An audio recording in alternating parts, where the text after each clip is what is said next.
and Danielle Schneider. All right, welcome everyone. My name is Ryan Baker Dunn. I'm the Regional Facility Manager in Region 3.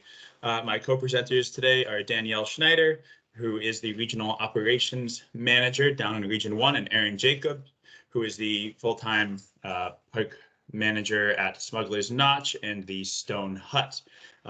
Today we are presenting on emergency management. We're trying something a little bit different today. We're going to have about 25 minutes of traditional presenting, and then we're going to jump into some breakout rooms to hopefully give you something interactive before lunch. So hopefully you enjoy, and without further ado, Danny, take it away. Thank you, Ryan. All right.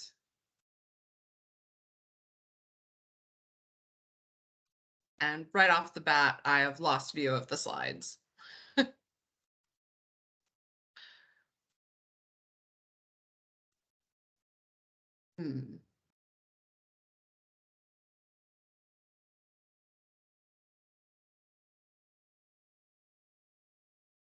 Unfortunately, I can't see our slides now.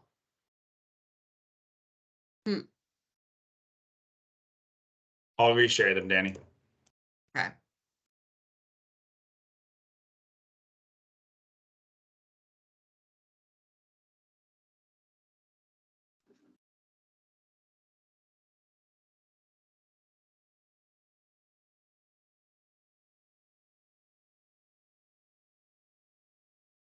Don't have them. Okay. All right. Great. Thank you. Okay, so welcome everybody. We have a few basic objectives today that we want you to be able to walk away with feeling relatively confident with. We want you to be aware and know how to identify some of the more common park emergencies that can happen. We want you to understand your role as not only a park manager, but as somebody with some first aid training. I think everybody has their CPR, first aid, and AED. And then we want you to feel confident in how to proceed after an emergency. So there is obviously a documentation process, and we want you to feel confident in how to begin that process, how to fill it out clearly, and to not be confused during the whole thing. The important takeaway at the beginning of this is that emergencies can and will happen in our parks. Last year alone, we had over 600 for just the park system. Over 100 of those were nuisance wildlife reports. So despite preparation, despite your level of training, emergencies can and will happen. So it's best to have a good understanding of how to proceed before, during, and after them so that you feel confident during an experience.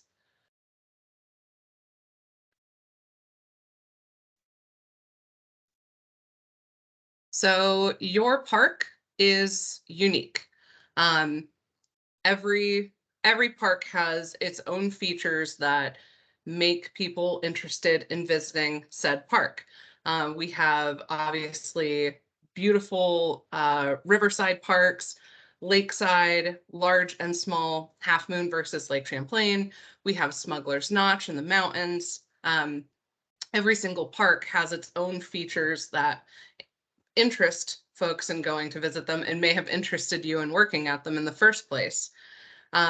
However, those unique features can pose varying challenges, and the more that you learn about your individual park, the more that you will be able to respond appropriately in an emergency. Some parks obviously are going to take a lot longer to respond to by law enforcement or emergency medical personnel. And some parks, just by their nature, are going to be physically difficult to access people in case we have a remote emergency. So it's important to review the features in your park, review what interests guests in your park and what type of terrain or experience they're likely to encounter, so that way you can be better prepared to manage any accidents that could occur during those experiences. Make sure that you actually convey those with all of your staff, since obviously management are in this training. Make sure that you take the time to have this kind of discussion with any attendants, your interpreter, and any park volunteers that you have. So let's just take a minute now. Whether or not you're a returning staff member, whether or not you're brand new to the park system, think about the park that you are in at this very moment, and let's see what your best guesses are on the most common accidents or emergencies. Feel free to start typing at any point. You can just do it while I'm talking. What are the features in your park?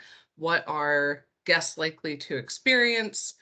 What are they being exposed to? And if you are returning, what in your memory do you feel like you wrote up quite a bit last year or over the last several years? Okay, we're getting a wide variety. Fender benders, hiking injuries. Okay, wow. Turns out things happen.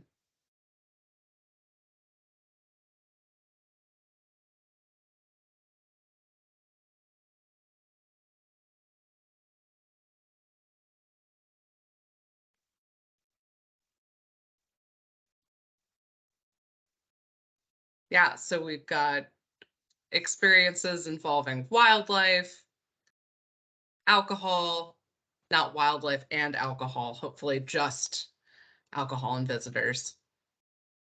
Some minor injuries. Yep, occasionally we have some really difficult uh, emergencies like drownings, burns, cuts, contraband. Okay, so some people have some experiences. That's quite the list. A bunch of them fall into different categories. So I saw a bunch of medical emergencies listed there. They can happen, of course, to visitors, and employee injuries, which I didn't see on the list. Motor vehicle lists, accidents were there. I didn't see a fire, which is depicted in my background at the top of the notch. And then, of course, dumpster fires are a common occurrence. Other things that maybe weren't on the list were severe weather. So thunderstorms, hurricanes like we had with Irene, windstorms, flooding. I saw quite a few animal related emergencies listed on the list, and some vandalism and theft, things like cars broken into, domestic disputes, graffiti, so vandalism there. And then quite a few mentions of lost kids. I don't think I saw a lost swimmer or missing swimmer. And I didn't see many. I'm seeing some facility and emergencies coming in now. So things like your septic system failing, your water lines breaking, etc.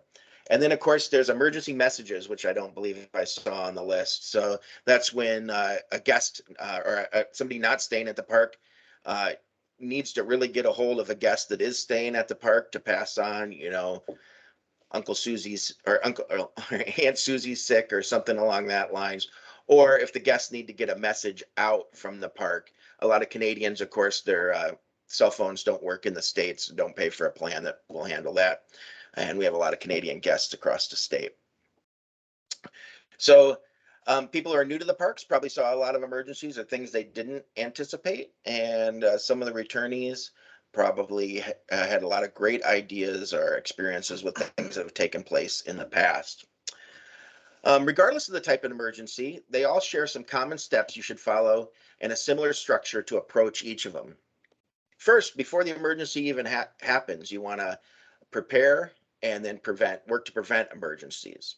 So things like training here and training your staff, knowing where your water shutoffs are, staging equipment, so putting first aid kits around your park, the second tier training as we talked about, and prevention includes things like hazard inspections and having policies and procedures in place to help prepare and prevent emergencies.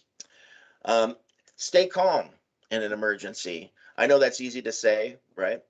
But people are going to be looking to you and you need to be able to think analytically about the emergency and how to address it, what you need to do, what you're trying to accomplish. Determine the response.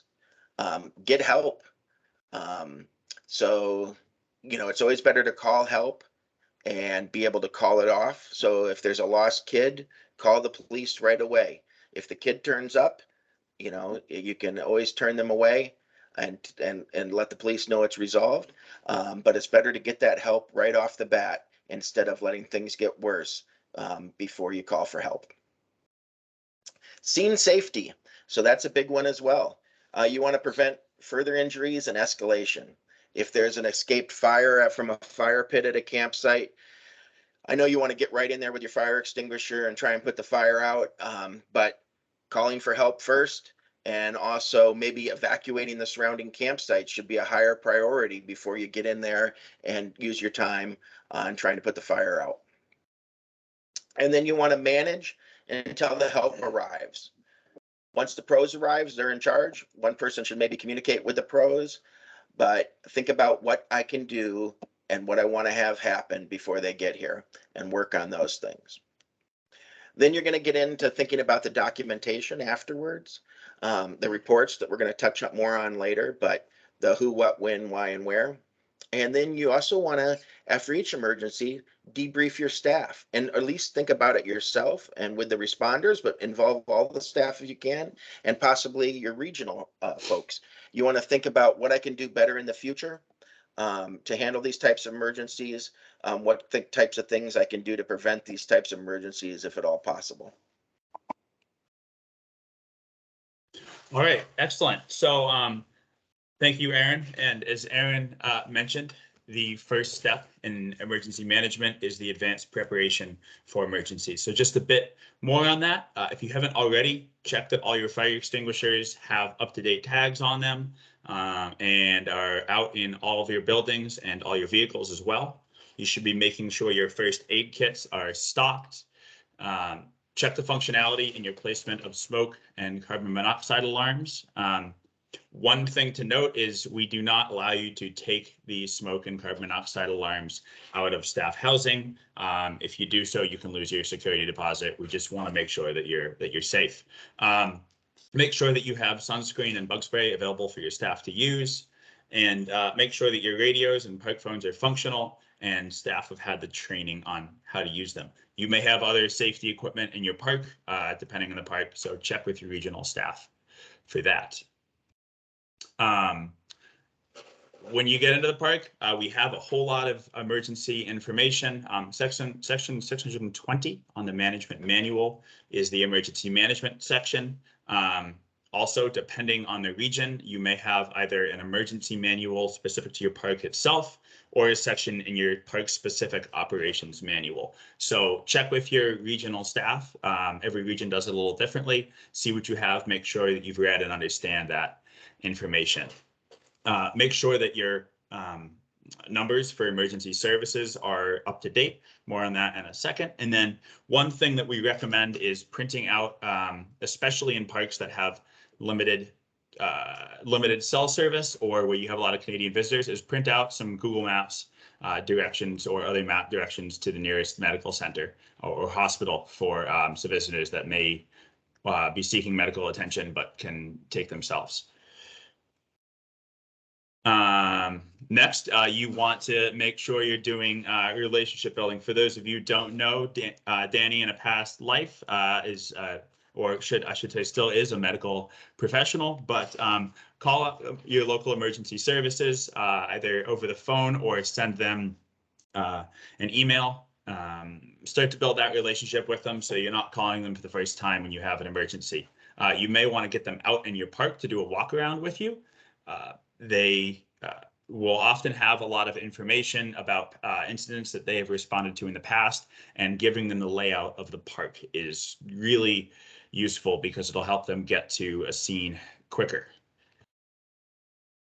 You may also want to give them a laminated park map or a couple park maps if they don't have them already, so you can just tell them we have an injury on Birch or on tent site 32 or at the pavilion, for example.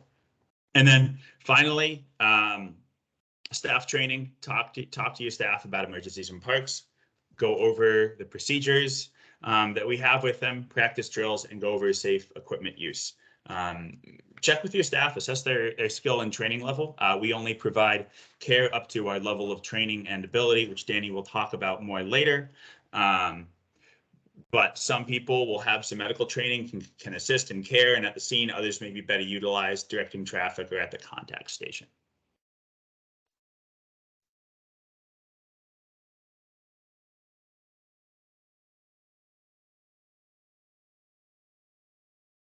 All right, so thanks for that, Ryan.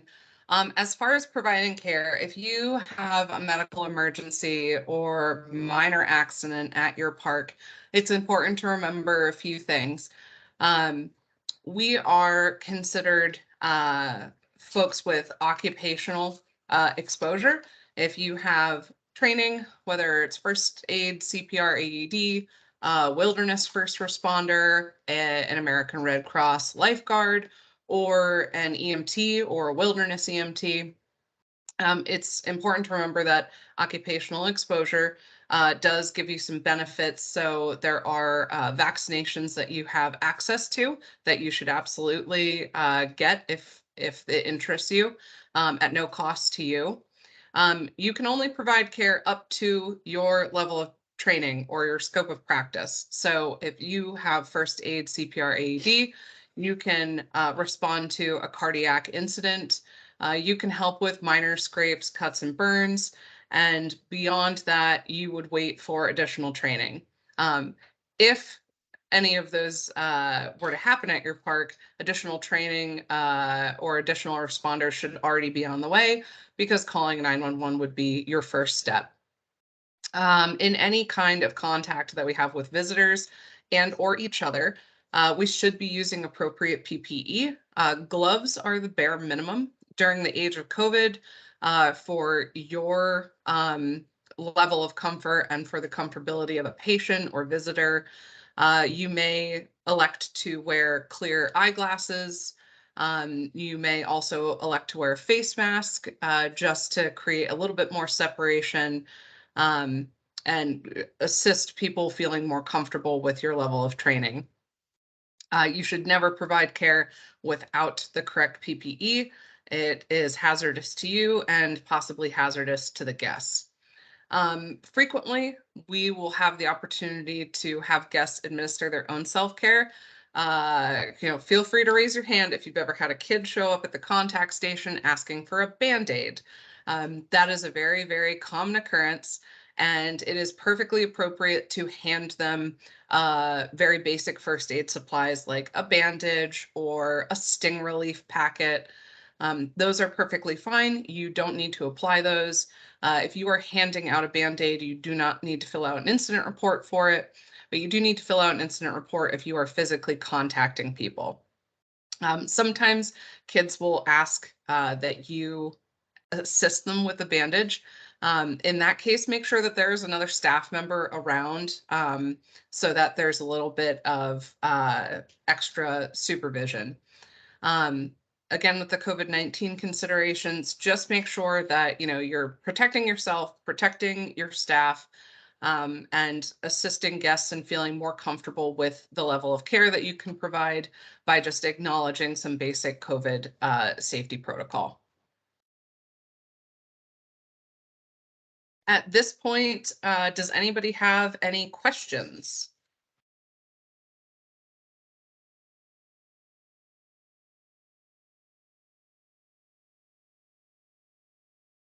Perfect, then you'll all ace the following quiz. Anybody have any questions? Anything confusing up to this point? Great. Looks good for now. So excellent. So the next section that we're going to talk about is the reporting section, the documentation phase of any emergency. Aaron will touch on this more, but reporting in as much detail and as clearly as possible is critical. We will talk more about exactly what reports to fill out in certain circumstances, but these are the four main types of reports that we will fill out. So all of these forms and all of these reports are located on the staff website. If you look at the screenshot, you can see where they're all located. So the first one that we fill out is the incident and nuisance wildlife reporting form, which we want to fill out as soon as possible and definitely within 24 hours of the incident happening. There's also a separate nuisance bear reporting form. So if you look underneath the incident and nuisance wildlife reporting form, there's an easy flow chart to follow that will tell you which report you need to fill out depending on what species of animal you are dealing with. Next, we have the workers' compensation first report of injury reporting, which is we want you to fill out within 72 hours of an incident. We'll talk about it again more later, but just encourage you to fill it out, even if you don't think you'll need further follow-up care. It just protects you for anything that happens at work. And then finally, there's an automobile accident form, which we want you to fill out within 24 hours and is usually accompanied by an incident report.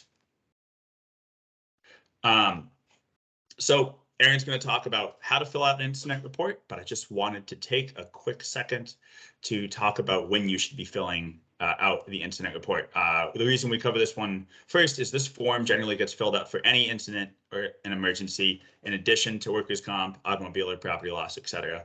This allows us to track all of our incidents in one in one report. We can see where we're doing well, things that we can work on, and it helps cover us.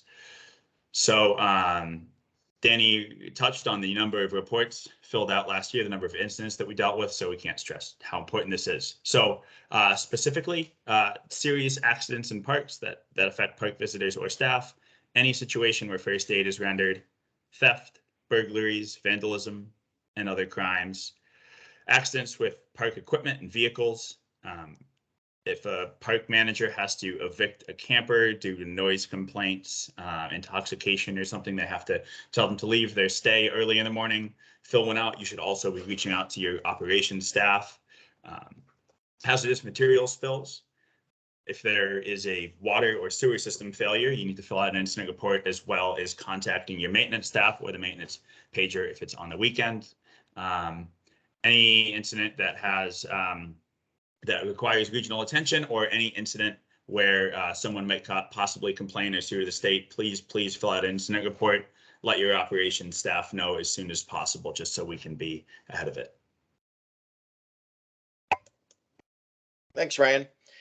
So as Ryan pointed out, they're all on the staff portal. The incident report and the nuisance wildlife report are on the combined. There's a drop-down menu, and you can select which one you need. It's a crucial communication tool to alert your regional staff of serious things happening in the park. So when in doubt, you might as well fill one out. If you're going to send an email anyway to let your regional staff know that such and such happened in the park, you might as well put it in an incident report. It helps protect you, your staff, the park system, and it lets us document trends that are happening in the park, and allows us to track them should there be any kind of future need. When you're filling it out, it's pretty self-explanatory, but there is some tips. You should be concise, use plain language, try and be as complete as possible. Go to those 5 W's, the who, what, when, why, and where. Don't use any speculation or opinions. If you're using words like probably or I think or things like that, you should probably leave that part out. It also helps to do things in a chronological order. It makes it easier for the reader to understand. And you want to fill it out as soon as possible while it's fresh in your memory. Also, the incident report, while it goes to your regional staff and the central office staff, if there's a major emergency, you should go ahead and call as well. With the nuisance wildlife reporting, I know Bob touched on it on our first day there in our partnership with the USDA Wildlife Services Division. But there's a flow chart, as Ryan mentioned, for when to fill out a nuisance wildlife report. If you just see a bear passing through the park, that isn't enough according to the flow chart. But you can certainly fill those out. And then also remember that there is 2 reports if the wildlife is a bear. that's causing a problem. So there is the internal one and then the one that's used statewide.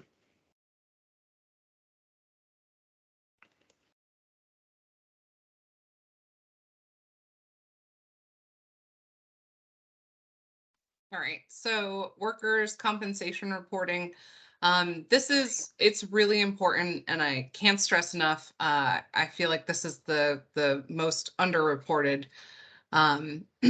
actual form that we have, but it's incredibly important. It's important for you as an employee. It's important for us as the state.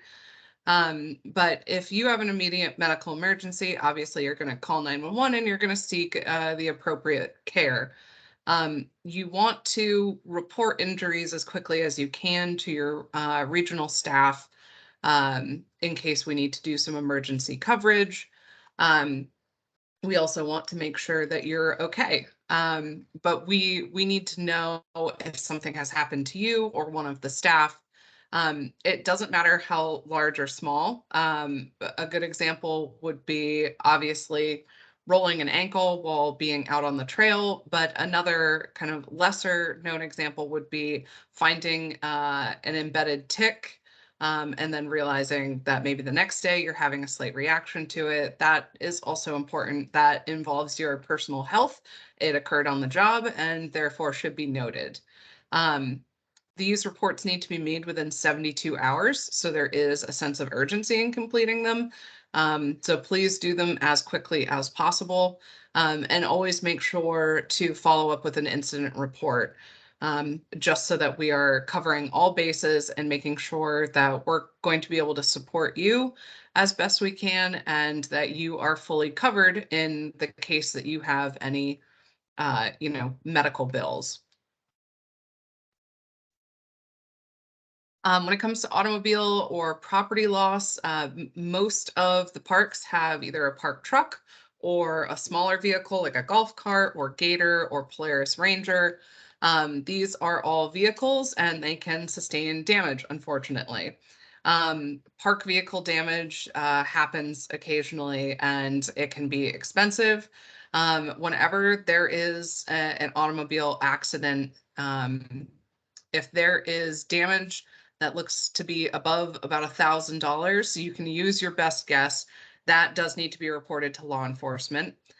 You always need to report vehicle damage to your regional staff, whether or not it's a golf cart going down an embankment or a truck in a ditch, or somebody backed into something. You need to let us know and the vehicle needs to be serviced. We need to make sure that we're reporting those. Know if you've ever had an incident where a park truck affected someone else's property, you never ever want to make statements that would make us responsible for payment. That's up to insurance companies. So just make sure that you are, brief and clear in your explanations. If there's ever vehicle damage from a visitor to park infrastructure, then make sure that you're also documenting that. That's a great thing for the park iPhones. You have the ability to take photos and send them along to regional staff, and you want to make sure that you're also collecting insurance information. At this point, does anyone have any other questions?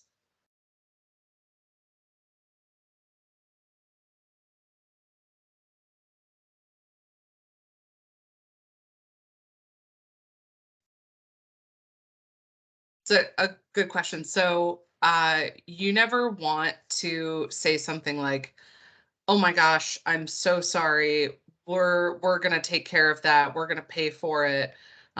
Because unless you've actually taken a step back, somebody else might be at fault. It's important to let supervisors and the insurance company come in. So you can make an apology, like, I'm sorry this has happened, but you don't want to claim responsibility for anything. That's in general a good move on your part during any kind of issue or interaction with visitors. Burton Island, that's a really good example. Saying something like, oh man, of course this happened. We should have cut that tree down a long time ago. You don't want to be opening yourself up to that.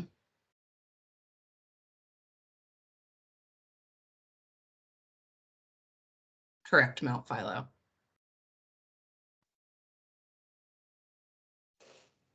All right. So excellent. So now we're going to jump into a couple scenarios here. We wanted to do something a little bit more interactive here. I know you've had a long couple of days of training. So first, we're going to go through a scenario as a group just to kind of get you understanding how we're thinking about it. And then we're going to jump into some breakout rooms, and people will have a chance to chat about a couple scenarios and kind of come up with some responses to them. So first off, Danny, you can take it away. All right. So you return from your day off and you find park attendant Kevin.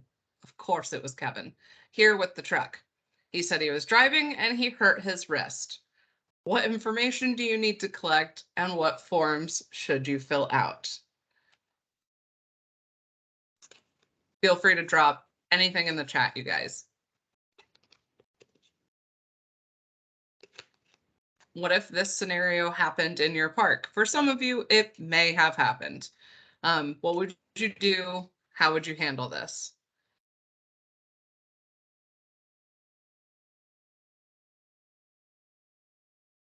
Burton Island's like terminate. Everybody makes mistakes. Kevin just makes them frequently. Yes, Alberg Dunes collecting the 5 W's. Who, what, where, when, and why.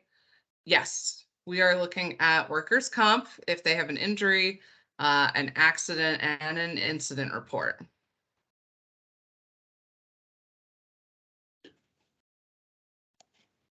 I want everyone to briefly acknowledge the incredible Photoshop job in this slide. We are technology people here. Excellent. So thank you all so much. I appreciate that. Now we get the chance to jump into our own breakout rooms. I'm going to open these breakout rooms here in a second. And when we jump in, we'll just kind of share the breakout rooms, how we want everyone to communicate. We're going to take about 7 minutes, come back here, share our findings, and then wrap up. So it takes a couple seconds here to get people into the breakout rooms. So a little bit of patience is appreciated, and we will see you in just a little bit. Once you are in the room, we do just ask that you stay muted for now, and we'll be using the hand raising feature to raise your hands here.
Well, it's nice to hang out with you.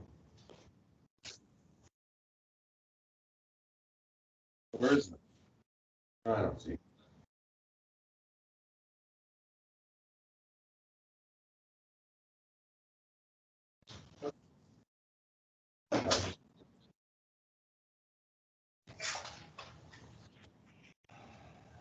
Keys, please. We have 4 sleeping bags. Yep.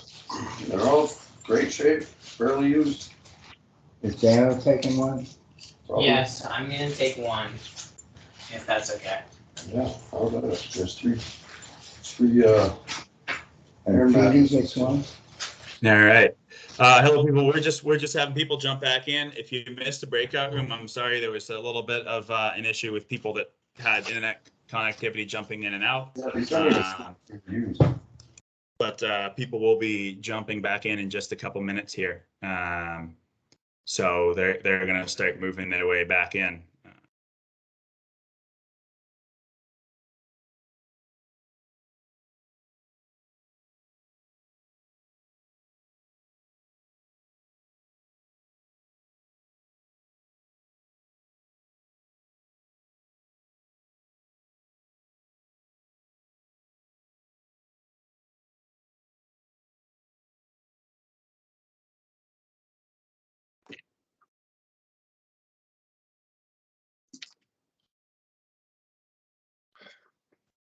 All right, looks like we made it back. All right, excellent.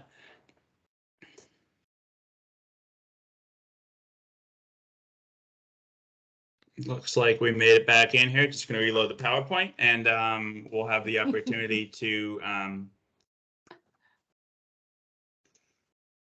Ryan, can I ask you a quick question? Yes. Since somebody else started the recording, because I forgot to start the recording, does that mean they will have to save it, or they'll have Yep. to save it? I'll save it. No worries. Okay. Thanks for saving me on that one. It's based on Yeah, that you're time good. limit. All right, excellent. Is everyone back? Did I knock anyone off? Hopefully I didn't cut anyone off mid sentence or anything like that. Me, I was just asking my group if they had any last minute questions, but we can address them here. Excellent. Excellent. Awesome. So just a quick recap, those of you who are taking notes, if you want, or if no one is taking notes, if the presenter wants to chat about the scenario, we'll just run through that, wrap up, and get you all out of here for lunch.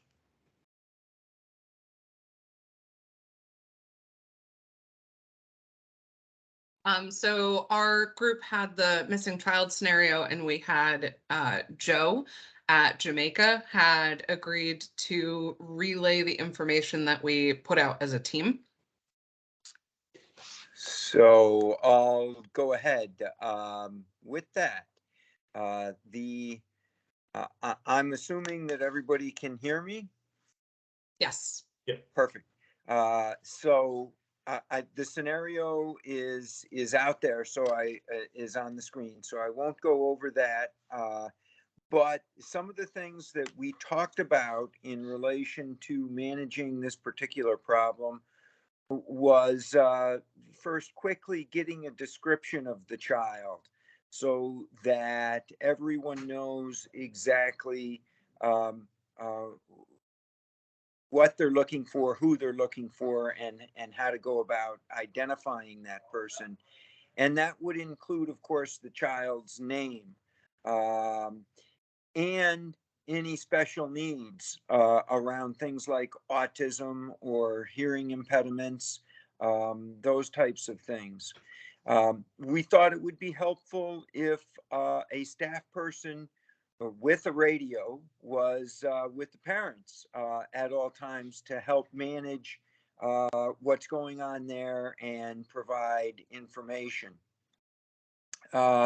So we also wanted to close the facility gates quickly so that we could, from a number of points of view, more effectively manage the scene and not have new incoming people and not have people leaving either. With a note that we are not police. We're not authorized to do search. searches. And there may be some issues around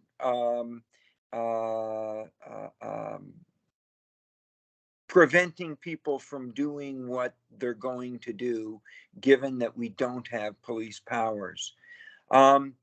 Right up at the top, perhaps I should have mentioned getting radios to all of our staff, having any non-essential duties cease, so that everybody was focused on the emergency at hand and helping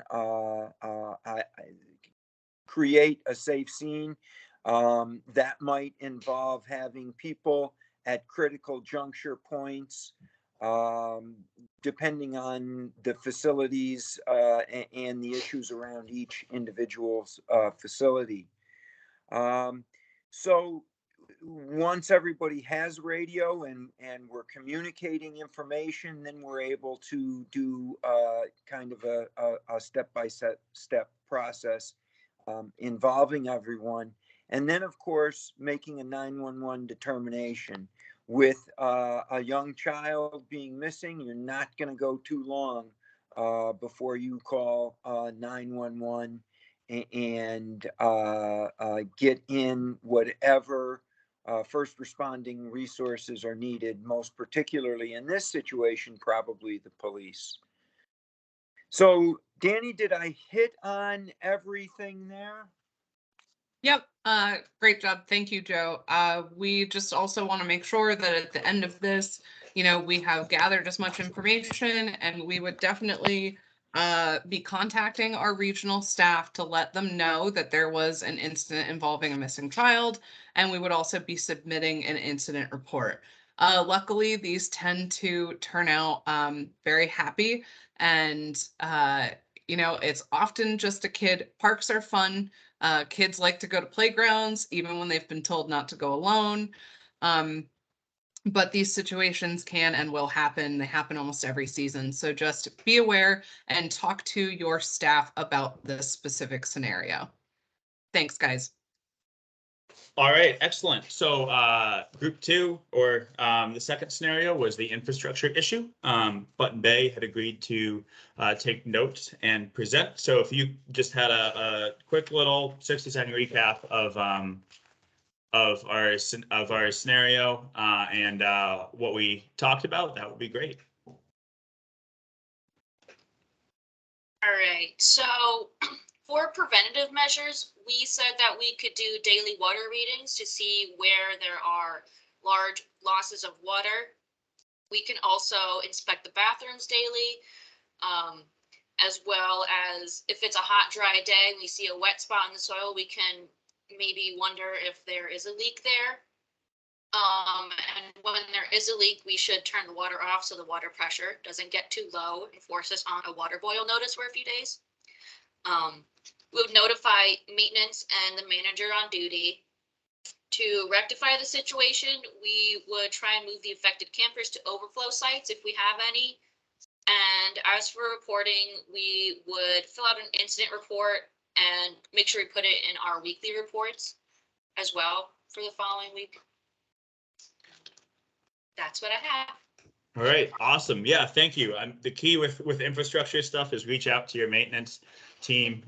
They'd all definitely reach out. You're not burdening them. They'd love to hear about it, because if it's something simple, they can fix it, and they can probably direct you to how to alleviate the issue. I think the only other thing we talked about, which is communicating with campers, that the bathhouse is closed, and signage, stuff like that, so people know where they can go and use the restroom. Thank you. All right, in scenario 3, we had an injured biker, and Kneecap Bay agreed to give us a little 60-second rundown of how we'd handle it. All right, so our group had the injured biker. We have a few mountain bike trails and 3 trailheads. A visitor runs up and says that a mountain biker crashed pretty close to the trailhead. And they say the mountain biker is a male in his 30s and he was hurt pretty bad, and he was wearing a helmet. So for preparation and prevention, we said to maintain conditions of the trails and assess for hazards. Make sure that the trails are well marked. Keep a first aid kit in the truck or Ranger. Make sure everyone has first aid training and knows how to respond to a situation. We would contact all the staff, make sure everybody knows what's going on, and emergency services. Hurt pretty bad probably equals calling 911. How we would manage it, make sure the scene is safe, render first aid, manage the scene, make sure nobody's congregating around the site, and keep people calm. Also close the trailhead. Some missing info that we may want to get during or before we respond. Info of who notified us, what type of injury they sustained, if they know, the relationship to the person that was injured, maybe what caused the crash. And then after, we would file an incident report after gathering all the necessary info, contact information. And then after the incident, we would debrief, and that's all. Thank you. All right, so thank you all so much for your input and for participating. I really appreciate it. It's nice to have some noise coming back at me through the screen. So we'll let you go in about 30 seconds here, but just your next steps. Locate, read, and post all the emergency information in your park. We can't stress enough, build a relationship with your local emergency services, first responders. They are awesome. And Danny is a testament, to that. And they're there to help you. If you can, go through previous weekly reports or incidents and parks, and plan a conversation with your new staff that are coming on to talk about emergency management. Make sure everyone's on the same page. So finally, just be prepared for anything, and please feel like you can reach out to your maintenance and your operations staff. We're here to help. Don't feel shy. If you have a question about emergency management, we have a lot of experience in parks, and we can hopefully answer any questions you have and help you be as prepared as you can be. So thank you all so much for coming. We really appreciate it. Go and enjoy your lunch, and we will see you all at 12:30. Thanks, guys. Have a safe season.